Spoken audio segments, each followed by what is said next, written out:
Assalamu alaikum dear student. I am Muhammad Nadeem Gumman from Baker Light College, Fatehpur. तो student previous lecture में हमने discuss किया था कि formation of P type, formation of N type, फिर हमने formation of P N junction देखा था कि किस तरह से हम इंट्रिंसिक सेमीकंडक्टर के अंदर इम्प्योरिटीज़ ऐड करते हैं। जो ही हम इम्प्योरिटीज़ ऐड करेंगे तो देन सेमीकंडक्टर्स जो होते हैं वो कंडक्टर वाली कैपेबिलिटी जो है प्रॉपर्टी से शो करवाते हैं। अब क्वेश्चन ये था कि सर हम ऐसा करते हैं कि वो कल भी मैंने बताया था, क्योंकि जब कंडक्टर में से वोल्टेज करंट हम पास करवाते हैं तो वोल्टेज अप्लाई करने से कंडक्टर उसको अपोज करता है। इनपुट में हम वोल्टेज ज़्यादा देते हैं और आउटपुट में रिजल्ट के तौर पर हमें करंट कम मिलता है। लेकिन सेमीकंडक्टर में थोड़ा सा डिफरेंट है। जब हम इनपुट में वोल्टेज अप्लाई करेंगे एज अ रिजल्ट हमें आउटपुट में जो करंट है वो लार्ज वैल्यू में मिलेगा। अब स्टूडेंट कल भी मैंने आपको बताया था, जब हम एक प्योर सेमीकंडक्टर चाहे जर्मेनियम हो चाहे हो हमारे पास सिलिकॉन, अगर हम उसके अंदर एक एंड से ट्राईवेलेंट इम्प्योरिटी इंटर कर दें, एक एंड से पेंटावेलेंट इम्प्योरिटी इंटर कर दें, तो जिस एंड से हम ट्राईवेलेंट इम्प्योरिटी इंटर करेंगे, लेट्स से यहाँ से हमने ट्राईवेलेंट इम्प्योरिटी इंटर की है तो ये पी टाइप बन जाएगा। इस साइड से अगर हमने पेंटावेलेंट इम्प्योरिटी इंसर्ट की है तो ये हमारे पास एन टाइप बनेगा। तो एन टाइप के अंदर नंबर ऑफ इलेक्ट्रॉन एक्सेस मिकदार में है, तो पी टाइप के अंदर होल्स एक्सेस में है। तो यहाँ से एन टाइप से इलेक्ट्रॉन जो हैं वो डिफ्यूज़ करके पी में जाना शुरू कर देंगे। तो देन हमारे पास एक फिक्स्ड चार्जेस का रीजन डेवलप हो जाएगा, जिस रीजन को हम कहते थे डिप्लेशन रीजन। जैसा कि स्टूडेंट मैंने ये शो करवाया है, तो ये हमारे पास डिप्लेशन रीजन है।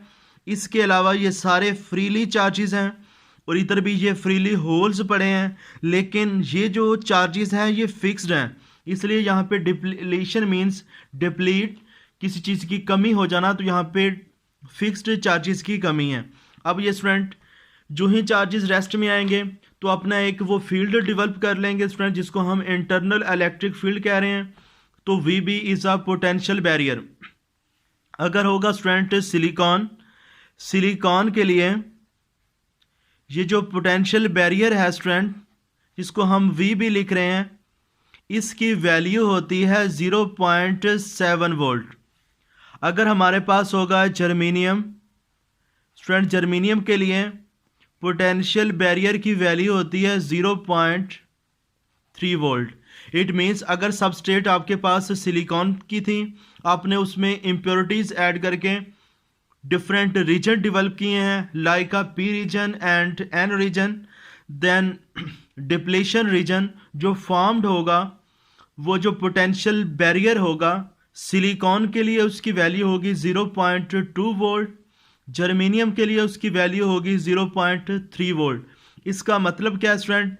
इट मीन्स कि अगर हमारे पास सिलिकॉन है, डिप्लेशन रीजन फॉर्म्ड हो गया, हम चाहते हैं कि मज़ीद इलेक्ट्रॉन्स पी रीजन से डिफ्यूज़ करके एन रीजन से मज़ीद इलेक्ट्रॉन डिफ्यूज़ करके पी रीजन में जाएं, तो कम से कम हमें जो वोल्टेज एक्सटर्नल पोटेंशियल अप्लाई करना होगा वो ग्रेटर देन होना चाहिए 0.7 वोल्ट।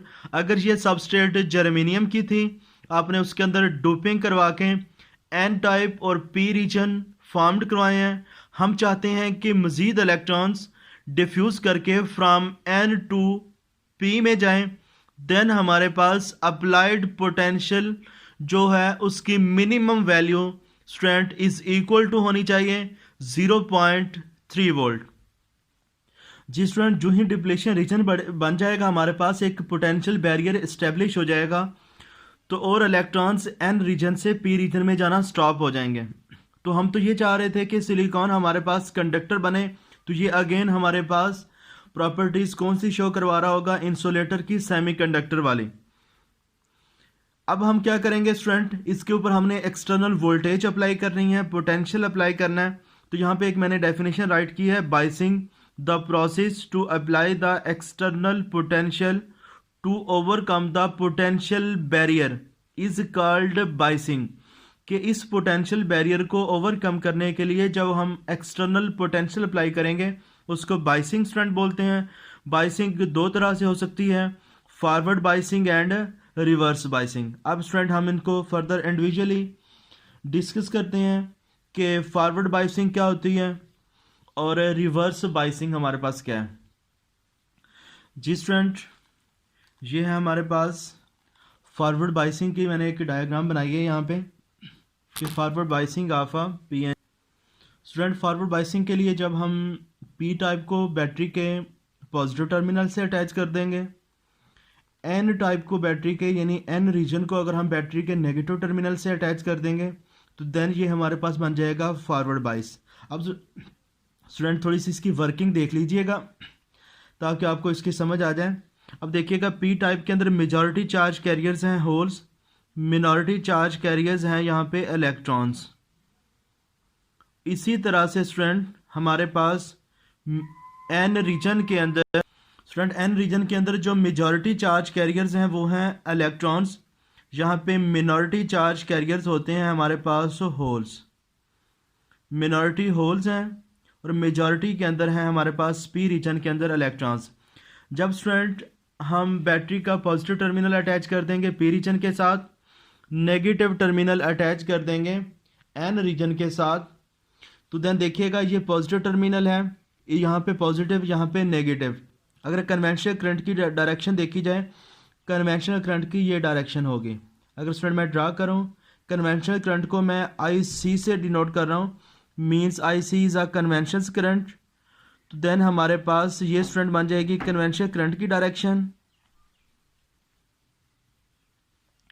तो स्टूडेंट ये देखिएगा पॉजिटिव टर्मिनल है तो यहाँ पे होल्स हैं, तो ये पॉजिटिव टर्मिनल उन होल्स को रिपेल करेगा, इलेक्ट्रॉन को अपनी तरफ अट्रैक्ट करेगा। इसी तरह हमारे पास ये जो एन रीजन के साथ हमने बैटरी का नेगेटिव टर्मिनल अटैच कर दिया है तो ये इलेक्ट्रॉन्स को रिपेल करेंगे, होल्स को हमारे ये जो होल्स हैं उनको अट्रैक्ट करेगा। लेकिन अगर देखा जाए एन रीजन के अंदर मेजॉरिटी चार्ज कैरियर्स जो हैं वो हैं इलेक्ट्रॉन्स। तो जब नेगेटिव टर्मिनल, अब ये इलेक्ट्रॉन्स के पास एनर्जी अगर कम थी तो इसी वजह से ये बैरियर को क्रॉस नहीं कर पा रहे थे ना। जब हमने एक्सटर्नल पोटेंशियल दिया है इट मीन्स हम इन चार्जेस को, इन इलेक्ट्रॉन्स को जो रेस्ट में पड़े थे, रैंडमली मोशन में थे, ये एक ख़ास डायरेक्शन में अलाइन हो जाएंगे। हम इसको एनर्जी प्रोवाइड कर रहे हैं तो ये इलेक्ट्रॉन इस बैरियर को क्रॉस करेंगे। ये इलेक्ट्रॉन देखिएगा स्टूडेंट इस बैरियर को क्रॉस करना स्टार्ट कर देंगे। जब ये इलेक्ट्रॉन इस बैरियर को क्रॉस करेंगे तो हमारे पास आउटपुट में करंट आना शुरू हो जाएगा। ये देखिएगा हमारे पास, तो ये स्टूडेंट मैंने कन्वेंशनल करंट, अगर इलेक्ट्रॉनिक करंट देखेंगे ये हमारे पास इलेक्ट्रॉनिक करंट की डायरेक्शन है। मैं आई स्मॉल ई लिख रहा हूँ, ये है electronic current. Electronic current due to a negative ions due to a electrons. इस तरह से स्टूडेंट इलेक्ट्रॉन इस डिप्लेशन रीजन को क्रॉस करेंगे। जैसे ही क्रॉस करेंगे तो इस डिप्लेशन रीजन की जो विड्थ है वो कम होना शुरू हो जाएगी। ये डिप्लेशन रीजन को क्रॉस करते जाएंगे क्योंकि जो ही इन इलेक्ट्रॉन्स को एनर्जी मिलेगी ये इलेक्ट्रॉन ऐसे आगे मूव करेगा। ये होल्स हैं, ये अपनी एनर्जी उसको ट्रांसफ़र कर देगा, ये अपनी एनर्जी फिर नेक्स्ट वाले इलेक्ट्रॉन को ट्रांसफ़र करेगा। इस तरह से ये इलेक्ट्रॉन इस होल को एनर्जी ट्रांसफ़र करेगा, ये ट्रांसफ़र आगे एनर्जी कर देगा। इस तरह से इलेक्ट्रॉन्स होल्स को एनर्जी ट्रांसफ़र करते रहेंगे। हमारे पास आउटपुट में करंट आएगा। तो स्टूडेंट आई सी से हमने क्या लिखा है, कन्वेंशनल करंट। ये है हमारे पास कन्वेंशनल करंट है। और आई ई जो है स्टूडेंट इससे हम लिखेंगे इलेक्ट्रॉनिक करंट। ये है हमारे पास इलेक्ट्रॉनिक करंट। जिस स्टूडेंट मैं डिप्लेशन रीजन का अगेन रिपीट कर देता हूं कि जो ही हम इसको नेगेटिव पोटेंशियल देंगे एन रीजन को, जहां पे जो इलेक्ट्रॉन थे पहले उनके पास एनर्जी कम थी, वो बैरियर को क्रॉस नहीं कर पा रहे थे। अब जो ही उनको एनर्जी मिलेगी वो इस पोटेंशियल बैरियर को क्रॉस करेंगे। ये इलेक्ट्रॉन मूव करेगा, आगे होल है उसको एनर्जी ट्रांसफ़र कर देगा। जो ही एनर्जी ट्रांसफ़र करेगा इस तरह से ट्रांसफॉर्मेशन ऑफ एनर्जी कोलिजन की वजह से नेक्स्ट पार्टिकल को मिल जाएगी, ट्रांसफ़र हो जाएगी। ये इलेक्ट्रॉन स्टूडेंट इसी तरह जाएगा, इस होल को एनर्जी देगा। अब देखिएगा ये हमारे पास था इंटरनल इलेक्ट्रिक फील्ड, जो हमने अप्लाई किया है स्टूडेंट एक्सटर्नल इलेक्ट्रिक फील्ड की ये डायरेक्शन है, from a positive to negative. ये है हमारे पास एक्सटर्नल इलेक्ट्रिक फील्ड। अब इंटरनल इलेक्ट्रिक फील्ड को हमारा जो एक्सटर्नल इलेक्ट्रिक फील्ड है वो अपोज कर रहा है। जो ही ये अपोज करेगा, डिप्लेशन रीजन की जो विड्थ है स्टूडेंट वो कम होना शुरू हो जाएगी, रिड्यूस होना स्टार्ट कर देगी। और एक स्टेज ऐसी आएगी जहाँ पे ये डिप्लेशन रीजन हमारे पास ख़त्म हो जाएगा, तो चार्जेस जो होंगे वो एन रीजन से पी रीजन में ऐसे क्या कर रहे होंगे, फ्रीली मूव कर रहे होंगे। डिप्लेशन रीजन जैसे जैसे वोल्टेज बढ़ाते जाएंगे, डिप्लेशन रीजन की विड्थ कम होती जाएगी। तो हम यहाँ पे लिख सकते हैं कि फॉरवर्ड बाइसिंग के अंदर ये जो डिप्लेशन रीजन है स्टूडेंट हमारे पास, इसकी जो विड्थ होती है वो डिक्रीज होती है, विड्थ इसकी डिक्रीज होगी। अब ये ही फिनोमिना है स्टूडेंट, यही बेनिफिट है सेमीकंडक्टर का। अभी हमने फॉरवर्ड बाइसिंग दी है, हमने एक्सटर्नल वोल्टेज अप्लाई किया है, तो हमारे पास जैसे जैसे वोल्टेज हम बढ़ा रहे हैं तो करंट बढ़ रहा है। लेकिन कंडक्टर के अंदर ऐसा नहीं होता, वो इसको अपोज करते हैं, उनके अंदर induce EMF, induce current generate हो जाता है। अब स्टूडेंट आपने ये बात याद रखनी है कि फॉरवर्ड बाइसिंग कब बनेगी, जब हम पी टर्मिनल को पॉजिटिव से और एन टर्मिनल को बैटरी के नेगेटिव टर्मिनल से अटैच कर देंगे, तो देन हमारे पास ये बन जाएगा फॉरवर्ड बाइसिंग। और फॉरवर्ड बाइसिंग के अंदर डिप्लेशन रीजन की विड्थ कम होती है और इंटरनल फील्ड के हम एक्सटर्नल फील्ड एंगेस्ट अप्लाई करते हैं। तो ये बात याद रखनी है, आपकी टेक्स्ट बुक में स्टूडेंट ये लिखा हुआ है कि यहाँ पे जो वोल्टेज हम वेरी करेंगे वो कितनी होनी चाहिए, 0 to 3 वोल्ट। अब देखिएगा 0 to 3 वोल्ट तक अगर हम वेरी करें तो हम फॉरवर्ड बाइसिंग कर सकते हैं। अगर तो होगा ये सिलिकॉन का तो इसकी पोटेंशियल बैरियर होना है 0.7। अगर ये जर्मेनियम की सबस्ट्रेट है तो देन इसका स्ट्रेंथ पोटेंशियल बैरियर होगा 0.3।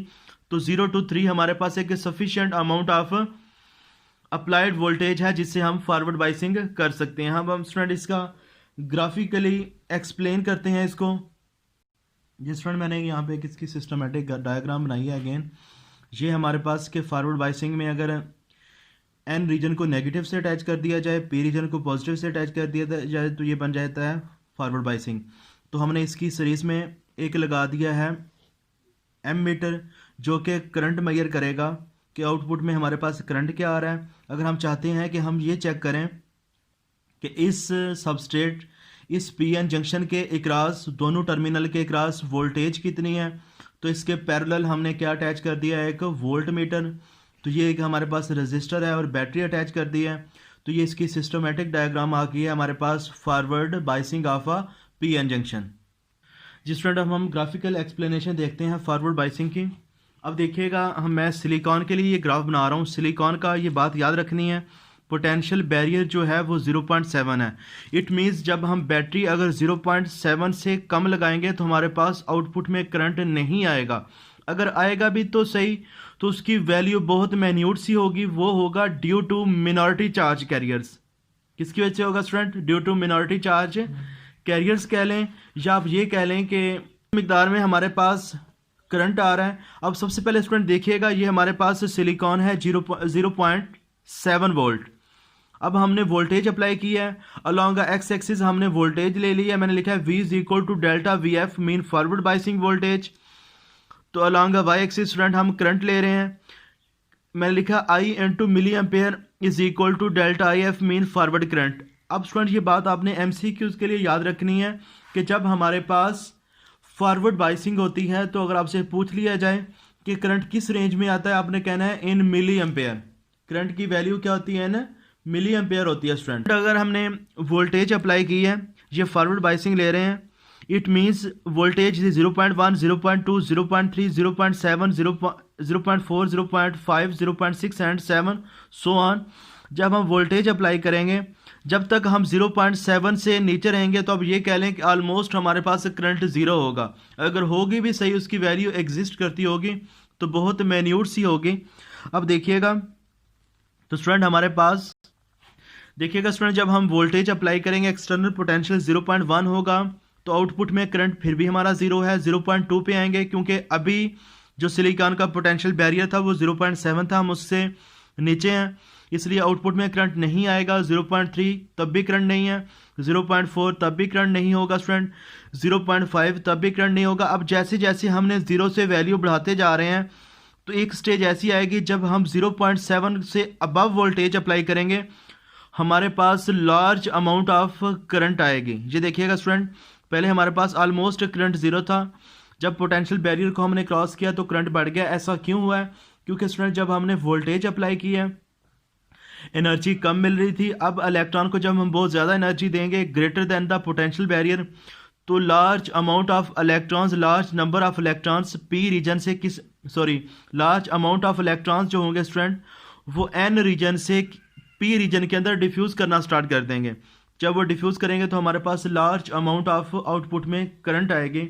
अब स्टूडेंट अगर हम देखा जाए तो अगर आपसे कोई पूछ ले क्या यहाँ पे ओहम लॉ अप्लाई होता है, नो, ये ओहम लॉ को ओबे नहीं करता।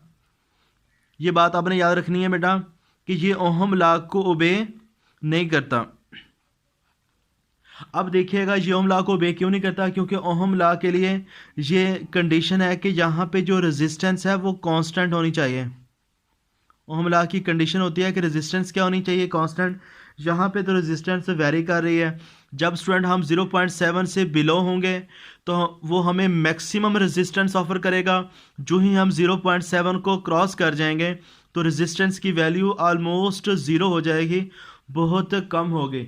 अब स्टूडेंट अगर हम देखा जाए तो मैं इसको अगर ऐसे लिख दूं, R F means forward resistance is equal to change in voltage, forward voltage.